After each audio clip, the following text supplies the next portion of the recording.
जय जय जय जय शाश्वतम् आदिनाद ब्रह्म ओंकार शाश्वतम्। बोलने लगे सप्तऋषि पार्वती जी को कि भोलेनाथ तो सुंदर नहीं है, मेकअप ठीक नहीं है इनका, इनसे सुंदर हम आपको लाए, विष्णु भगवान से शादी करवा दें अगर राजी हो जाए। आजकल तो एक दो वीडियो हमने देख लिया, प्रैंक करते हैं, लड़के लड़की प्रेम कर रहे हैं, अभी दूसरा आया पैसा वहां गिरा दिया, अब वो उसके साथ चली गई। ये प्रेम बारे प्रेम। सिर्फ संकेत किया ये जा रहा है कि बहुत समझाया पार्वती जी को कि उनसे सुंदर हम दूल्हा दिलवाते हैं। वहां भी दूसरा सुंदर दिखा, वो आज से प्रेम। यहां कितना भी सुंदर दिखाया, बार बार सप्तऋषियों ने कहा कि त्रिलोकीनाथ से करवा दे, क्या दिक्कत है आपको, आप बैकुंठ में रहना, यहां शमशान में रहना पड़ेगा।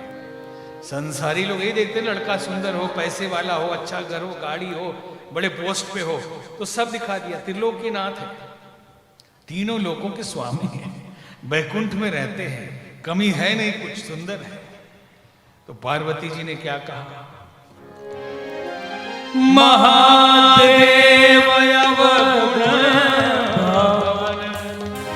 विष्णु सकल गुण धाम, जेहि कर मनो रम जाई, तेहि तेहि सनकार। बोले भले ही मेरे महादेव अवगुणों के भंडार है, बहुत कमी है, और विष्णु भगवान सकल गुणों के खान है, लेकिन जिसका प्रेम हो उसी से मतलब है। कहते हैं कि लैला कोई सुंदर नहीं थी, लेकिन मजनू मर रहा था लैला के लिए। तो जिससे गोस्वामी जी लिखते हैं कि जहि कर मनु रम जाई सन, जहां मन लगे उसको उसी से काम है। भले महादेव मेरे सुंदर नहीं, लेकिन विष्णु भगवान नहीं चाहिए। और एक जन्म की बात छोड़िए, एक जन्म कौन कहे, करोड़ों जन्म लग जाए, जन्म कोटि लगी रगड़ हमारी, बरहों संभुनत रहूं कुआरी। शिव जी को छोड़ के दूसरे का वरण नहीं कर सकती, भले कुआरी रह जाए।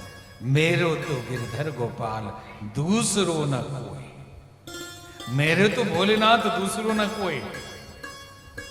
और हमारी भक्ति कैसी है, मेरे तो दूसरो गिरधर गोपाल और दूसरों सब कोई, न इधर न उधर, कहीं नहीं। कहते हैं कि एक जगह एक हिंदू, एक मुस्लिम, एक ईसाई पकड़े गए, शैतान पीटने लगा।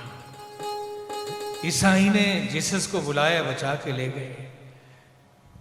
मुस्लिम में अल्लाह को बुलाया, बचा के ले गए। हिंदू बहुत मार खाया।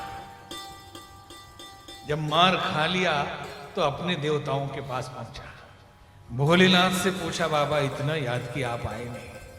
बोले बेटे मैं जब तक बैल पे बैठता तब तक तुमने जगदम्बा भवानी को याद कर लिया, तो मैंने सोचा पत्नी जा रही है, मैं क्या करूं। बोला आप क्यों नहीं आए। बोले मैं जैसे शेर पे सवार हुई, तुमने गणपति को याद कर लिया, मैंने सोचा बेटा जा रहा, मैं क्या करूं। आप क्यों नहीं आए। मैं जैसे चूहे पे सवार हुआ, तूने कार्तिकेय को याद कर लिए, भैया जा रहे हैं, मैं क्या करूं। आप क्यों नहीं आए।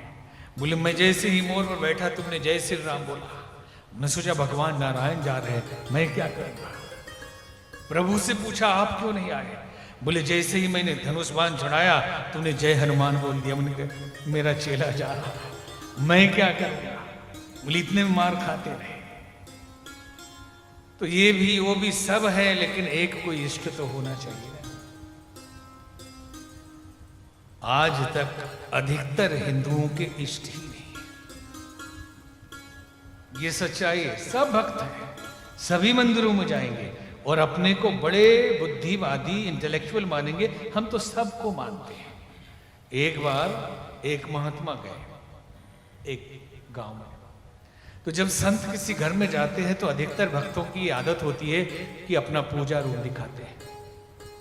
पहले तो जिद करके सब कमरे में ले जाएंगे कि यहां भी पैर रख दीजिए, यहां भी रख, अरे आ गए घर में हो गया। लेकिन नहीं, पूजा घर दिखाएंगे और निकलने के बाद जरूर पूछेंगे कैसा लगा, मेरा पूजा घर ठीक है ना, कोई ग्रह नक्षत्र वास्तु दोष कुछ तो है नहीं, ठीक है सब, हाँ भाई ठीक है। तो वैसे ही संत गए, पूजा घर दिखाया, निकलने के बाद पूछा बाबा सब ठीक तो है घर में? बोले हाँ ठीक है। और वहां कम से कम 50 देवता रखे थे। रखे भी हो तो भी कोई दिक्कत नहीं, लेकिन वो बोलते हैं कि मैं तो सब में मानता हूं, क्या एक को मानना। तो बाबा थे बड़े तर्कवादी, अब उनसे रहा नहीं। बोले कब तक हाथ में माला लिए खड़े रहोगे, किसी के गले में डालोगे? कि कोई कन्या कहे कि मैं तो सबको पति मानती हूं पूरे गांव को, क्या एक को मानना? ये उचित है?